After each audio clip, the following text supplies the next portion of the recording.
Ça fait une quarantaine d'années qu'on fait du fromage. En 90, c'était la SARL Le Fédoux et encore auparavant, on était en GAEC et encore avant, c'était mes beaux-parents qui faisaient du fromage. Donc il y a une longue histoire derrière la fromagerie et elle est située à Yelzas sur le Cosméjean. Et l'objectif de la fromagerie, c'est de développer et de maintenir l'activité ici sur le Cosméjean où on a plaisir à vivre. Alors on fabrique les fromages de la famille, donc c'était les Fédoux, des gros pérailles si on peut dire. Le pérail, donc des pâtes molles, des caillages doux à température ambiante avec pas mal de présure qui permettent aussi après de faire la recuite avec le petit lait. Donc ça c'est l'histoire. Après du pérail on est passé à la brique qu'on a lancé en 92. On a évolué avec des fromages à la coupe comme la Cardabelle qui est un gros Fédoux mais qu'on peut découper. Et puis on faisait des tomes parce que ça nous permettait d'organiser notre travail autrement. On faisait des tomes et en 2005-2006 on a plus développé les tomes pour des contraintes techniques. Et là on a développé donc les petites soureliettes, les meules, etc. Et puis cette année, enfin en 2012 maintenant, ça va bientôt faire un an, on a commencé à travailler sur des fromages cerclés d'épicéa.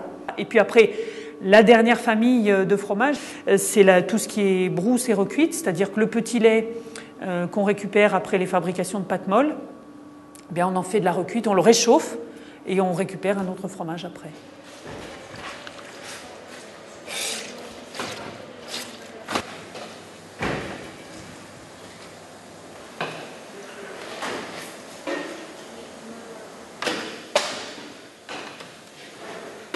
Alors il y a 18 équivalents temps plein, ça fait un peu plus d'une vingtaine de personnes. Tout le monde est important.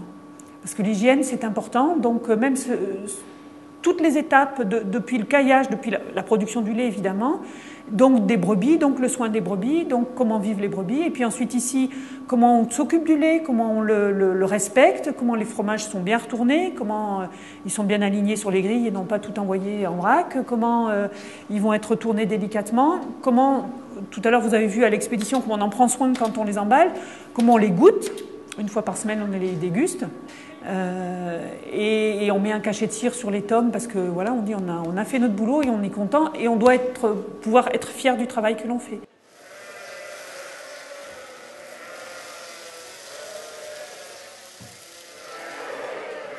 On a une exploitation actuellement de 600, presque 700 hectares, de SAU total, avec 100 hectares qui sont à peu près mécanisables, mais sur le Cosméjean, donc c'est avec des cailloux, de la sécheresse importante, donc voilà. Ça fait énorme en surface, mais on n'arrive pas à mettre une brebis à l'hectare.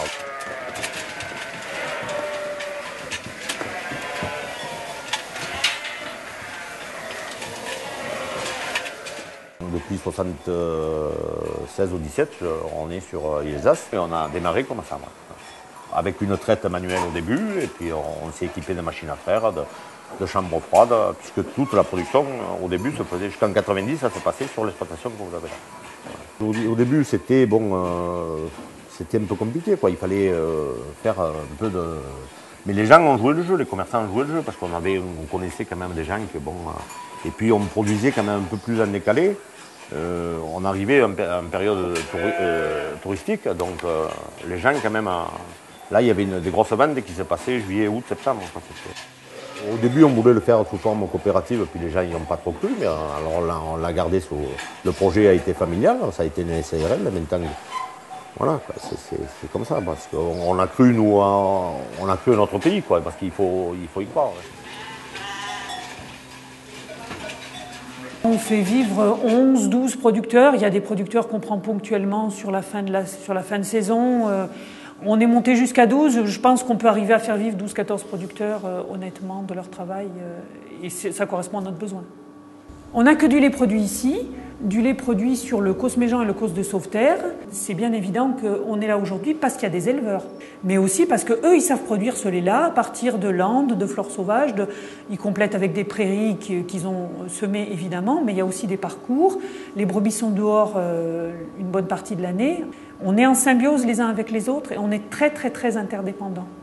Et je crois que c'est aussi un des atouts de notre région, c'est qu'on est dans des régions qui sont tellement pauvres et tellement extrêmes que du coup, cette interdépendance-là, on est obligé d'en avoir conscience.